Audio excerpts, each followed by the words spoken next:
તો અમરેલી સહિત બે તાલુકામાં વીજળીના કડાકા સાથે વરસાદ। રાજુલા તાલુકાના ડુંગર, માંડલ, ડોડિયા સહિતના વિસ્તારોમાં ભારે પવન સાથે વરસાદ વરસ્યો છે। જાફરાબાદ તાલુકાના વઢેરા, મિતિયાળા સહિતના ગ્રામ્ય વિસ્તારમાં ધોધમાર વરસાદ વરસ્યો છે। તો વાતાવરણમાં પલટો આવતા ચોમાસા જેવો માહોલ સર્જાયો છે। તો વરસાદને પગલે વાતાવરણમાં ઠંડક પ્રસરી છે।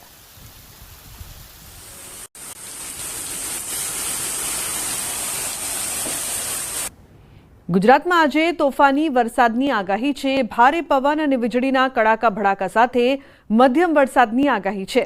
અમરેલીના રાજુલાના કાંઠા વિસ્તારમાં વરસાદ, ડુંગર, માંડલ, ડોડિયા, બાલાપડ સહિતના ગ્રામ્ય વિસ્તારોમાં ભારે પવન સાથે વરસાદ વરસી રહ્યો છે। હવામાન વિભાગ અનુસાર વાતાવરણમાં પલટો આવ્યો છે।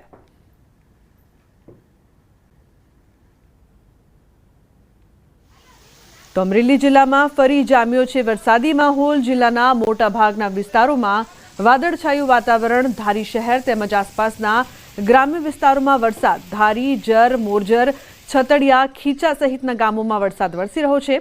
કેટલાક વિસ્તારોમાં ભારે પવન સાથે વરસાદ વરસી રહ્યો છે।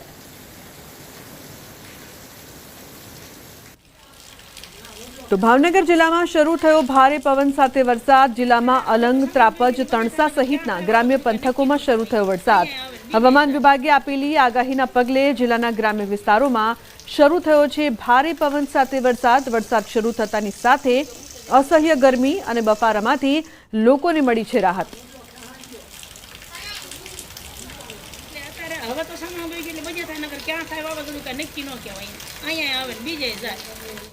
તો વરસાદી માહોલમાં ડાંગના પ્રવાસન સ્થળ સાપુતારાનો નજારો આહલાદક બન્યો છે। રાત્રે ધોધમાર વરસાદ બાદ વહેલી સવારે ગિરિકંદરામાં ધુમ્મસની ચાદર પથરાતા નયનરમ્ય નજારા જોવા મળ્યા। સાપુતારા પરિસરમાં ગાઢ ધુમ્મસને પગલે પ્રવાસીઓમાં આનંદ જોવા મળ્યો છે। વાહન ચાલકોને હેડલાઇટ ચાલુ કરીને વાહન હંકારવાની નોબત આવી છે। તો ગાઢ ધુમ્મસને પગલે શીતલહેર ફેલાતા પ્રવાસીઓમાં મિની કાશ્મીરનો અહેસાસ જોવા મળી રહ્યો છે।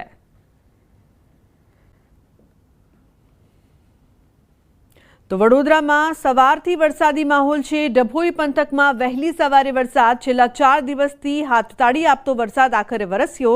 ડભોઈમાં રાતભર વીજળીના ચમકારા બાદ વહેલી સવારે ભારે પવન બાદ વરસાદ વરસ્યો છે। તાલુકા અને નગરના અનેક વિસ્તારોમાં રોડ રસ્તા ભીંજાયા છે। તો એસટી ડેપો, ટાવર બજાર, કન્યાશાળા, શિનો રોડ પર વરસાદ વરસ્યો છે। અસહ્ય ઉકળાટથી નગરજનોને મળી છે રાહત।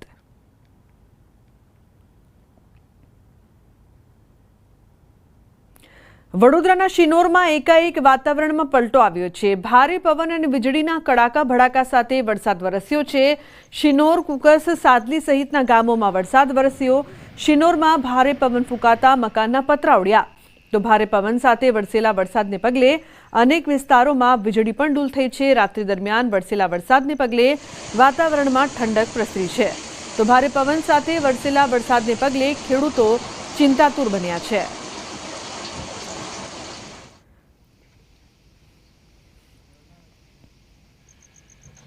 સાંતલપુરના પીપરા ગામમાં છેલ્લા 36 કલાકથી વીજ પુરવઠો બંધ હોવાથી ગ્રામજનો કાળઝાળ ગરમીમાં હેરાન થયા છે। પવનના કારણે વીજપોલ નમી જતા યુજીવીસીએલ દ્વારા વીજ પુરવઠો બંધ કરવામાં આવ્યો છે। ગ્રામજનોનો આક્ષેપ છે કે યુજીવીસીએલ કર્મચારીઓ ફોન નથી ઉઠાવતા અને ઓફિસમાં પણ તેમની ફરિયાદનું કોઈ નિરાકરણ કરવામાં નથી આવતું। ગ્રામજનો દ્વારા વીજ પુરવઠો તાત્કાલિક પુનઃ શરૂ કરવાની માંગ કરવામાં આવી છે। આજે પીપરાળામાં અવારનવાર લાઇટનો પ્રશ્ન રહેશે અને આજે 36 કલાકથી પીપરાળા ગામમાં વીજ કાપશે। વીજ કેવી રીતે લાઇટ જાય છે એની કોઈ ખબર નથી। અને જીબીના હેલ્પર સાંતલપુર તાલુકામાં માત્ર 3 જ જણા છે। આપણે હેલ્પરને ફોન કરીએ તો હેલ્પર ફોન ન ઉઠાવે, આપણે સાંતલપુર જવું પડે। અવારનવાર આવા લાઇટના ધાંધિયા થતાં પીપરાળા ગામમાં લાઇટની મોટી તકલીફ પડે છે।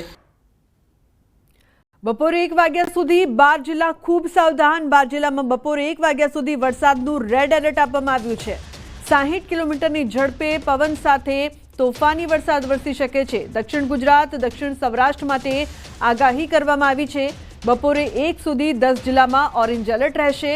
બપોરે 1 સુધી 11 જિલ્લામાં વરસાદનું યલો એલર્ટ આપવામાં આવ્યું છે।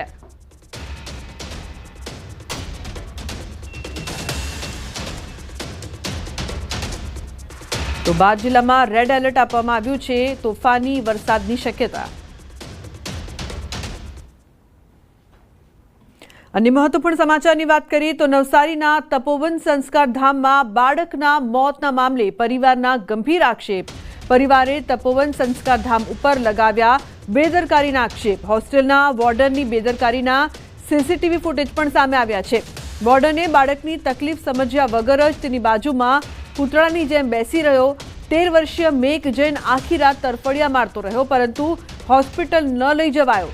મેઘ જૈનના તરફડિયા મારતા સીસીટીવી પણ સામે આવ્યા છે. વાલીઓ માટે પણ ચેતવણી સમાન કિસ્સો. પરિવારે સંસ્થાની બેદરકારી સામે કડક પગલાં લેવા પોલીસને વિનંતી કરી છે.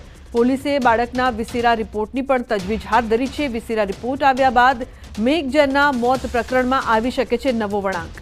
તો અહીં સીસીટીવી સામે આવ્યા છે. વોર્ડન બાળકની તકલીફ સમજ્યા વગર તેની બાજુમાં પૂતળાની જેમ બેસી રહ્યા હોવાના દ્રશ્યો અહીંયા સામે આવ્યા. ઉલ્લેખનીય છે કે યોગ્ય સમયે તેને હોસ્પિટલમાં ન લઈ જવામાં આવ્યો, જેના કારણે તે મોતને ભેટ્યો. પોલીસે બાળકના વિસેરા રિપોર્ટની તજવીજ હાથ ધરી છે, પરંતુ હોસ્ટેલના વોર્ડનની મોટી અને ગંભીર બેદરકારી અહીં સામે આવી છે.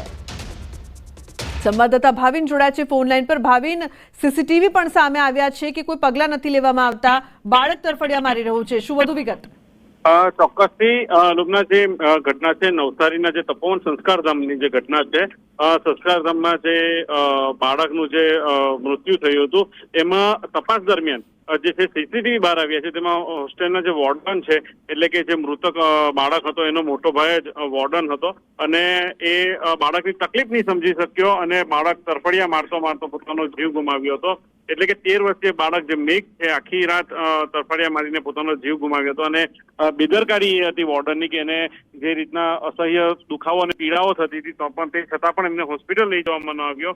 એટલે આ સમગ્ર ઘટના સીસીટીવીમાં આવી છે. અને ત્યારબાદ જે સીસીટીવી બહાર આવતા હાલમાં જે વોર્ડન છે તે જે એમને હાલ સ્કૂલમાંથી, એટલે કે જે તપોવન સંસ્કાર ધામ છે એમાંથી સસ્પેન્ડ કરવામાં આવ્યા છે, ફરજમાંથી બરતરફ કરી દેવામાં આવ્યા છે. લુબના, અને સમગ્ર ઘટના મામલે પોલીસ હાલ તપાસ હાથ ધરી રહી છે. લુબના. બિલકુલ ભાવિન, આભાર આ સમગ્ર માહિતી બદલ. તો ગંભીર આક્ષેપ, પોલીસ દ્વારા કાર્યવાહી કરવાની માંગ. સવારે 6 થી 10 સુધીમાં 34 તાલુકામાં વરસાદ. સવારના 2 કલાકમાં 34 તાલુકામાં વરસાદ. 2 કલાકમાં સૌથી વધુ હરાસોટમાં 2.3 ઇંચ વરસાદ, મહુવામાં 2.2 ઇંચ, નેત્રાંગમાં 1.7 ઇંચ વરસાદ, તો ભરૂચમાં 1.7 ઇંચ વરસાદ, માંગરોળમાં 1.5 ઇંચ વરસાદ. 2 કલાકમાં 7 જિલ્લામાં 1 ઇંચથી વધુ વરસાદ વરસ્યો છે.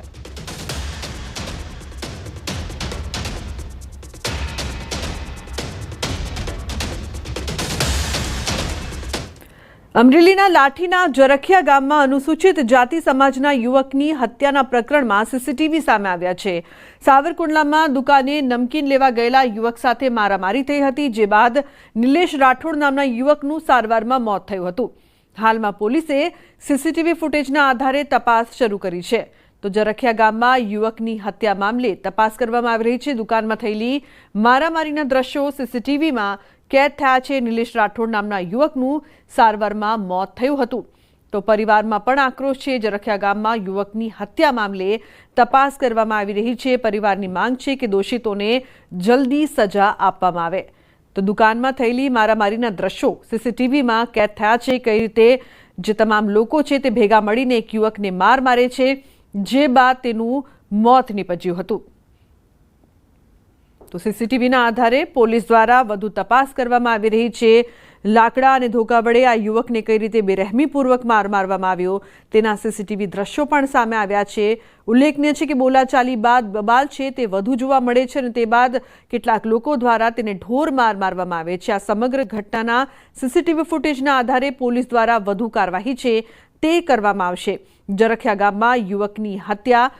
રાજન જોડાય છે ફોન લાઈન પર વધુ માહિતી આપવા માટે. રાજન, જે પ્રકારથી દ્રશ્યો સામે આવે છે કે પહેલા બોલાચાલી થાય છે, બાદમાં તમામ લોકો મળીને મારે છે યુવકને બેરહેમીથી, શું વિગતો પ્રાપ્ત થઈ રહી છે આ મામલે?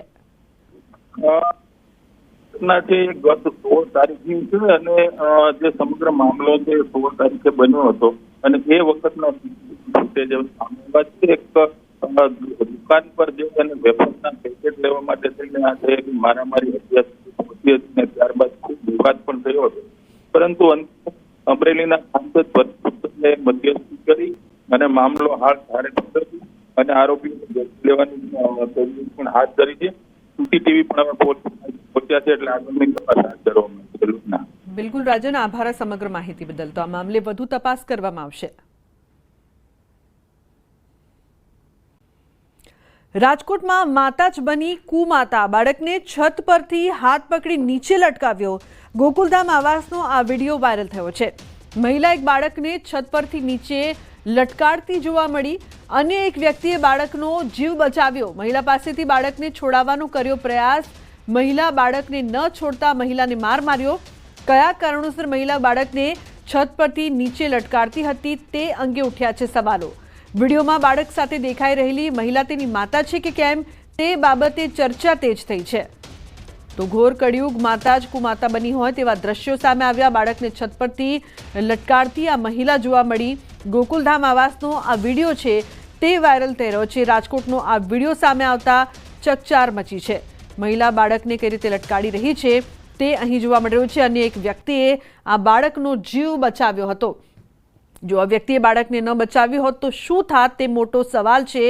બાળકનો જીવ જોખમમાં મૂકવા અંગે ચર્ચા થઈ રહી છે. આ વિડીયો પણ વાયરલ થઈ રહ્યો છે. એક યુવક ત્યાં આવે છે અને તે આ માસૂમ બાળકને બચાવે છે. બાળકને છત પરથી હાથ પકડીને આ મહિલા નીચે લટકાડતી જોવા મળી રહી છે. ગોકુલધામ આવાસનો આ વિડીયો ચર્ચાનો વિષય હોવાની સાથે તપાસનો પણ વિષય બન્યો છે. વલસાડ હાઈવે પર નબીરાઓના કારના કાફલાનો સીન સપાટાનો વિડીયો સામે આવ્યો છે. પારડી પોલીસે હાઈવે પર હીરોગીરી કરતા નબીરાઓને કાયદાનું ભાન કરાવ્યું. હાઈવે પર સ્ટન્ટ કરતા 9 આરોપી યુવકોની ધરપકડ કરવામાં આવી છે. પોલીસે સપાટો બોલાવી 9 કાર સહિત 82 લાખનો મુદ્દામાલ જપ્ત